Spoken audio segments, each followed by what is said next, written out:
Good afternoon, everybody. Today, I take the opportunity that everybody of us, we have gathered here to introduce you to my research topic, which is related to traditional medicine. I want to give you an insight of what traditional medicine is. Usually people understand it's misunderstood, and it's under-recognized area where a lot of research is needed, and we should try to understand what traditional medicine is.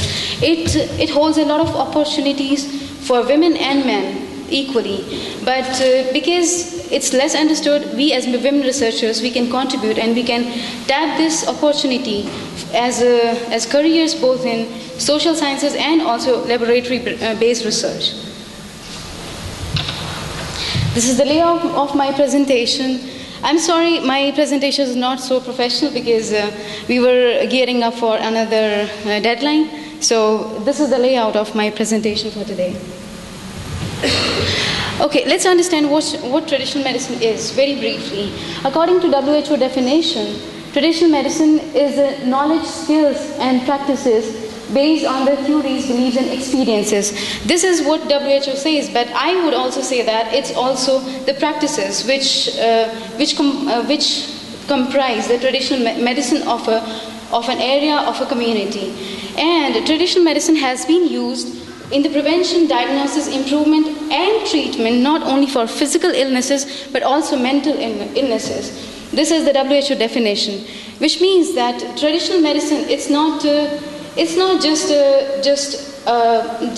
an experience. It's a science in itself, because it involves a lot of research steps, starting from preclinical to laboratory research and also postclinical phases. It has been used by practitioners, particularly as primary health care providers at community level, especially in African and Asian settings.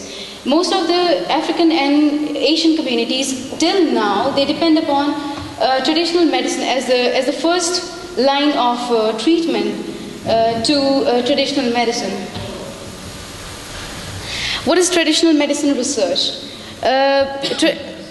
Traditional medicine was considered as a very potential area for research about 2 decades ago in 1990. Around that time, artemisinin was discovered as a very potent anti-malarial for the treatment of malaria. And at that time, scientists realized that, oh, we have such a nice tool in which we can invest and we can get very good results. We can isolate compounds which are not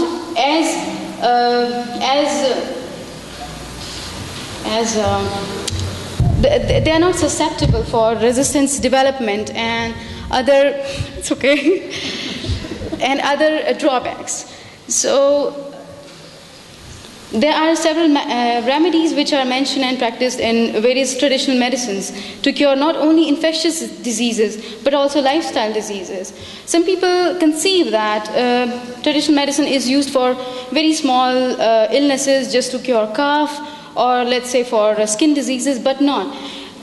Some traditional medicines like Chinese traditional medicine and Ayurveda, which is Indian traditional medicine, it has played a key role, and the remedies mentioned in these 2 traditional medicines, they have played a key role in treatment of sustainable treatment of lifestyle diseases like cancer, diabetes, and also chronic illnesses like cardiovascular diseases.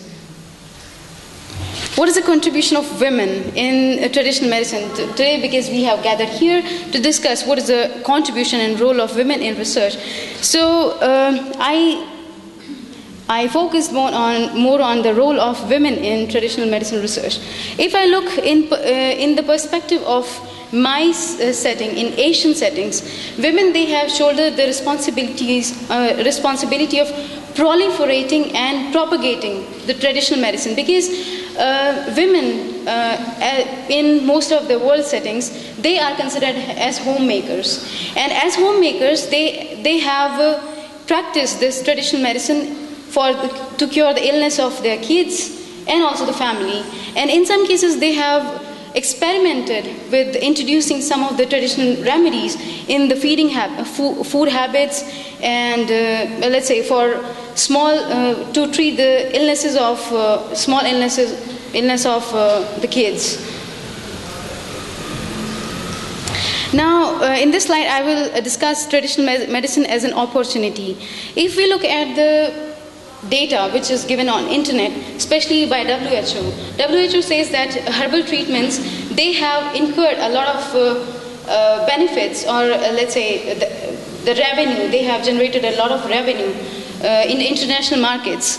In 2003 and 4, herbal remedies and herbal treatments, they earned a profit of US $5 billion in Western European countries, and in 2005 it earned a profit of $14 billion in China and $160 million in Brazil in 2007. This is, for Brazil, it's the data for 2007, which is not the latest. And I'm sure that this revenue generation has increased over time, not decreased. So herbal treatments, they are a very profitable and lucrative business for entrepreneurs and also for business women.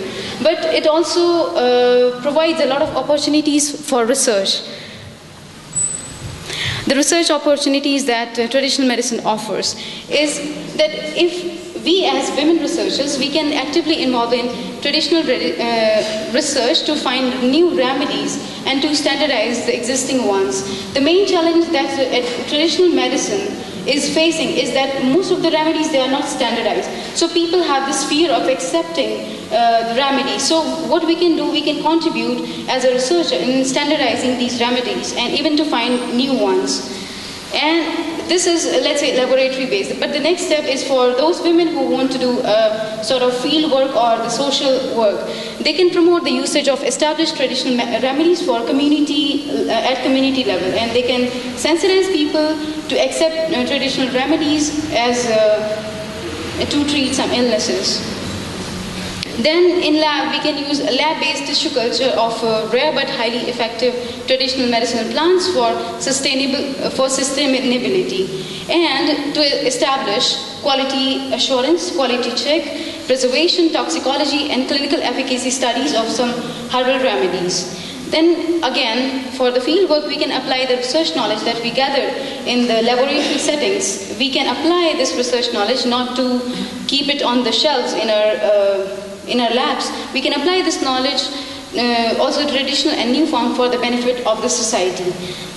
Then we can form local women groups and we can involve them in the activities to sensitize them. At the same time, we can provide them some employment. I will elaborate this step in my next slide, where I have given an example how a professor from Mali, she involved a group of local researchers, local herbalists to form a group, and now they are earning good profit and good revenue for their living itself, and also for entrepreneurship. I'll discuss in my next slide. There are many examples where women have contributed to the upliftment of traditional medicine and also the valorization of traditional medicine. But here I discuss two examples which are very personal to me because I have experienced it just face to face. In my first example, I have shown Professor Rokia Sanoko. I recently had the opportunity to discuss with her while our presentation, while our workshop on malaria and human malaria. Yeah, it was organized by my group. And here she discussed under the topic of traditional medicine, if it is is it a green goal for the development of society or for the upliftment of society? Here she discussed that what she did, she has founded an NGO called ADMIT, under which she has organized a group of herbalists, and she funds this, she finds funding for ADMIT through some local sponsors. And here these women herbalists, they collect herbal remedies and even they export these herbal remedies to European markets, which in turn provides them with the revenue or the benefits and livelihood. Then the second example is Pro Herbal Care.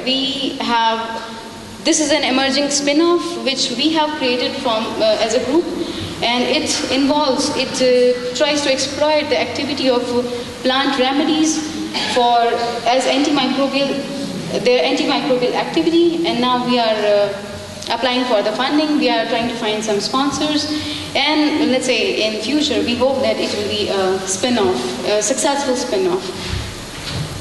These are the references. Thank you.